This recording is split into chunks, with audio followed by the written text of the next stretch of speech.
Hello student, good morning. How are you children. बच्चों, आपको जो ये नई बुक आई है हमारी गवर्नमेंट से रिलेटेड, जो आपके 5th बोर्ड के अकॉर्डिंग इसका सिलेबस है, उसमें आपको मैंने सेंड भी किया था कि कौन कौन से चैप्टर आएंगे। और कल जो हमारा चैप्टर फर्स्ट कंप्लीट हुआ उसका मैंने शायद 2 या 3-4 बार रिवीजन करवा दिया, आपको दौरान करवा दिया, दोनों वर्कशीट भेज दिए और इसके सारे क्वेश्चन आंसर भी आपको सेंड कर दिए। तो आपको जितना जितना अपने ग्रुप में मिलते जा रहे हैं उतने क्वेश्चन आंसर आप लिखते जाएं। और बाकी का जब आपको बुक मिलेगी या आपके पास बुक अवेलेबल हो जाए तब आप उसको अपनी बुक में फिल कर लें। जैसे आपको जो जो एक्सरसाइज है वो सारी बुक में फिल करनी है, शब्दार्थ आपके बुक में है ही सही, और क्वेश्चन आंसर आप अपनी नोटबुक में नोट कर लें। इसी वजह से मैंने आपको आंसर्स सहित पूरे व्हाट्सएप पे सेंड किए हैं, जो कि क्लास 5th का ग्रुप है। और फिर भी अगर आपको कोई भी किसी भी सब्जेक्ट से रिलेटेड कुछ भी परेशानी आए तो बच्चों आप मुझसे पर्सनली भी बात कर सकते हैं, पर आपको अपना वर्क कंप्लीट करना है। आज हम चैप्टर 3 पढ़ेंगे, अपनी वस्तु। एक महात्मा जी कहा, अब ये चैप्टर 3rd है, जो आपके पास बुक नहीं है तो आप इसी में से देख के पढ़ सकते हैं। एक महात्मा जी कहीं जा रहे थे। क्या है? एक महात्मा जी कहीं जा रहे थे। मार्ग में उन्होंने एक स्थान पर 2 व्यक्तियों को ऊंची आवाज में बोलते सुना। कौन जा रहे थे मार्ग में? एक महात्मा जी। अगर आप चैप्टर को शुरू से सही पढ़ेंगे तो क्वेश्चन आंसर भी आप अपने आप भी आराम से कर सकते हैं। दोनों ही हाथों में लठ लिए एक दूसरे के प्राण लेने को उद्यत दिखाई दे रहे थे। कौन दे रहे थे? जो 2 व्यक्ति थे। एक कहता था कि ये भूमि मेरी है और दूसरा कहता था कि मैं इसका स्वामी हूँ, जबकि दूसरा उस भूमि को अपनी बतला रहा था। उस भूमि पर अपना अपना स्वामित्व जताने के लिए दोनों ही क्रोध से लाल पीले हो रहे थे, अपने अपने पक्ष में दलीलें दे रहे थे। संत महात्मा तो स्वभाव से ही दयालु एवं परोपकारी होते हैं, सदैव सबका भला ही चाहते हैं। उन्होंने मन ही मन में विचार किया कि ये दोनों लड़ाई झगड़ा करके व्यर्थ ही अपने प्राण गंवाने पर तुले हैं, अतएव इन्हें समझा बुझाकर शांत करने और इनका आपस में समझौता कराने का प्रयास करना चाहिए। ये सोचकर वह उनके निकट गए। कौन गए? स्वामी जी उनके पास गए, जो 2 व्यक्ति झगड़ा कर रहे थे जमीन के मामले में। यह सोचकर वो उनके निकट गए। उन्होंने संबोधित करते हुए बोला, हे वृद्ध पुरुषों, तुम लोग कौन हो और आपस में झगड़ा क्यों कर रहे हो? क्या बोला उन्होंने? हे वृद्ध पुरुषों, तुम लोग कौन हो और आपस में झगड़ा क्यों कर रहे हो? महात्मा जी को देखकर उनमें से एक व्यक्ति बोला, महात्मन, हम दोनों भाई हैं। हमारे पिता ने मरते समय अपनी संपत्ति का जो बंटवारा किया था उसके अनुसार इस भूमि का मालिक मैं हूँ, फिर भी ये व्रत में ही झगड़ा कर रहा है। दूसरा व्यक्ति तत्काल चिल्ला उठा, महाराज, ये बिल्कुल झूठ बोल रहा है। ये भूमि इसके भाग में नहीं बल्कि मेरे भाग में आती है, इसलिए इसका असली मालिक मैं हूँ। ये झूठ मूठ ही इसे अपनी बतलाकर मुझे डरा धमकाकर इसे हड़पना चाहता है। महात्मा जी ने शांत भाव से फरमाया। क्या बोला? महात्मा जी ने शांत भाव से फरमाया, यानी कि उन्हें समझाया,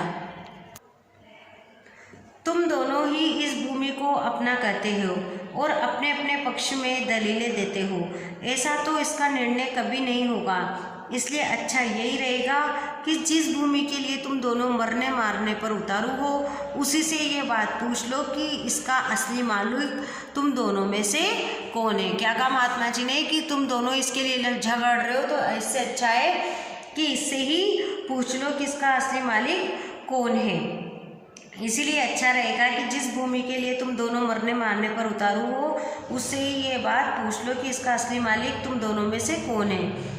वह स्वयं ही इस बात का निर्णय कर देगी।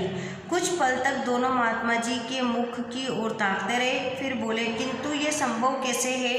भूमि जी कभी बोलती हैं?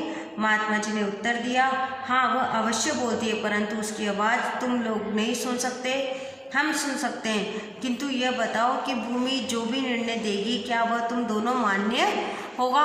वो क्या कहते हैं कि इसकी आवाज़ तुम्हें नहीं सुनाई में देगी, हमें सुनाई में देगी, परंतु तुम ये बताओ कि जो भी इसका निर्णय है क्या वह तुम्हें मान्य होगा। दोनों भाई इस बात पर राजी हो गए। तब महात्मा जी बोले, मुझे बहुत ज़ोरों से भूख लग रही है, पहले मुझे भोजन कराओ। वे बोले, भूमि का निर्णय हो जाए फिर आपको डटकर खाना खिलाएंगे।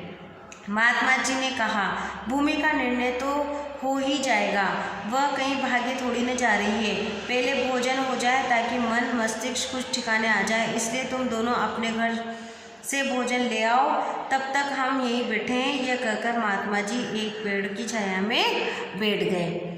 दोनों भाई घर गए और अपने अपने घर से भोजन बनवा कर ले आए। महात्मा जी ने उन दोनों को बैठ जाने को कहा। तत्पश्चात उन्होंने भोजन के 3 भाग किए और दोनों भाइयों को भोजन करने का आदेश देकर स्वयं भी भोजन करने लगे।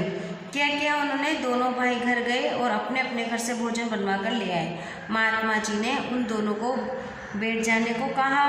तत्पश्चात उन्होंने भोजन के 3 भाग किए। कितने भाग किए? 3 भाग किए और दोनों भाइयों का भोजन करने का आदेश देकर स्वयं भी भोजन करने लगे। इसी प्रकार ऊपर की सब बातचीत तथा भोजन आदि में लगभग 2 घंटे लग गए। कितना समय लग गया ये सब करने में? 2 घंटे।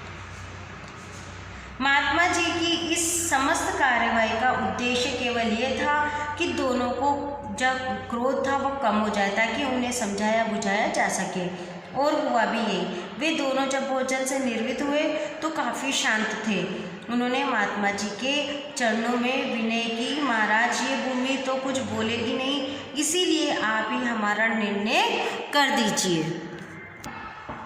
महात्मा जी ने कहा, हम इस भूमि से पूछकर इसका निर्णय करते हैं। यह कहकर उन्होंने अपना कान भूमि के साथ लगाया, मानो कुछ सुनने का प्रयत्न कर रहे हैं। कुछ देर तक तो वे भूमि के साथ कान लगाए रहे, फिर सीधे बैठ गए और गंभीर वाणी में बोले, ये भूमि तो कुछ और ही कह रही है। दोनों भाई बोले, महाराज भूमि क्या कह रही है? महात्मा जी ने कहा, ये भूमि कहती है कि ये दोनों वृद्ध ही मेरे ऊपर अधिकार जमाने के लिए झगड़ा कर रहे हैं, क्योंकि मैं इन दोनों में से किसी की भी नहीं हूँ। हाँ, ये दोनों अवश्य मेरे हैं। मैंने इनकी कई पीढ़ियों को पाला है और जाते हुए भी देखा है। महात्मा जी की बात सुनकर दोनों भाई बड़े लज्जित हुए और महात्मा जी के चरणों में गिर पड़े। महात्मा जी ने लोहा गर्म देखकर चोट की और उन्हें समझाते हुए कहा, तनिक विचार करो कि जिस भूमि के लिए तुम लोग आपस में झगड़ा कर रहे हैं, क्या वह आज तक किसी की बनी है? जो तुम लोगों की बन जाएगी। मनुष्य मेरी मेरी कहकर व्यर्थी यत्न करता है। यह नहीं सोचता कि इनमें से कुछ भी मनुष्य का अपना नहीं है। बड़े बड़े छत्रपति राजा भी इन्हें अपना अपना कहकर चले गए, परंतु साथ क्या ले गए? कुछ भी नहीं। वे जैसे खाली हाथ आए संसार में, वैसे ही खाली हाथ संसार से चले गए। तुम लोग भूमि के इस छोटे से टुकड़े के लिए झगड़ा करके अपने अनमोल जीवन को नष्ट करने पर तुले हो। यह भूमि न तुम्हारी है न तुम्हारी बनेगी।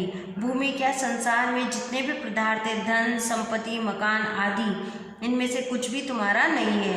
तुम्हारी अपनी वस्तु तो केवल भजन भक्ति और तुम्हारे अच्छे कर्म हैं, जो लोक परलोक के संगी साथी हैं। शेष सब कुछ तो यहीं रह जाएगा। अतः आपस में लड़ने झगड़ने से मनुष्य जन्म के मूल्यवान समय को व्यर्थ ही नष्ट करके अपने जीवन के कर्मों को नाम सुमिरन में लगाओ, ताकि तुम्हारा लोक परलोक संवर जाए। और क्या समझाया उन्होंने महात्मा जी ने कि जो ये धन संपत्ति मकान आदि है, इनमें से कुछ भी तुम्हारा नहीं है। तुम्हारी अपनी वस्तु तो केवल भजन भक्ति और तुम्हारे अच्छे कर्म हैं, जो लोक परलोक के संगी साथी हैं। शेष सब कुछ तो यही रह जाता है। अतएव आपस में लड़ने झगड़ने और मनुष्य जन्म के मूल्यवान समय को व्यर्थ नष्ट करने की अपेक्षा जीवन को अच्छे कर्मों और नाम सुमिरन में लगाओ, ताकि तुम्हारा लोक और परलोक संवर जाए। इस तरीके से उन्होंने दोनों भाइयों को समझाया। दोनों ने महात्मा जी के चरणों में गिरकर अपनी भूल के लिए क्षमा मांगी। उस दिन से सबके साथ प्रेम का व्यवहार करते हुए, अपने समय को भजन भक्ति में लगाते हुए अपना जन्म सफल करने लगे। तो बच्चों, ये था हमारा चैप्टर 3 जो हमने पढ़ा, आपने सुना। आप भी इस चैप्टर को सुनेंगे। अब इसमें जो शब्दार्थाएँ हैं और जो इसके क्वेश्चन आंसर हैं, जो एक्सरसाइज है, वो हम कल की वीडियो में करेंगे। Thank you.